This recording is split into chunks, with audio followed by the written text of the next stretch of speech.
And you can also extract your details data from the Google Analytics and Facebook details worksheets as well.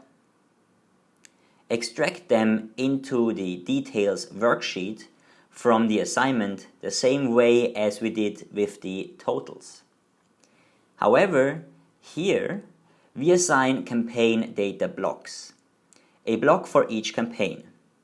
Therefore, you need to add as many blocks as you may have campaigns at some point in order to highlight and drag the formulas over to the other column. When you have a week with a lower amount of campaigns, then you will get the value NaN. And when you use a division, you get a value error. Just neglect it or change it according to your needs.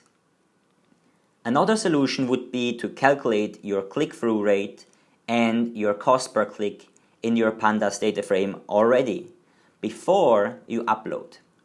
For example, in your cleaning function.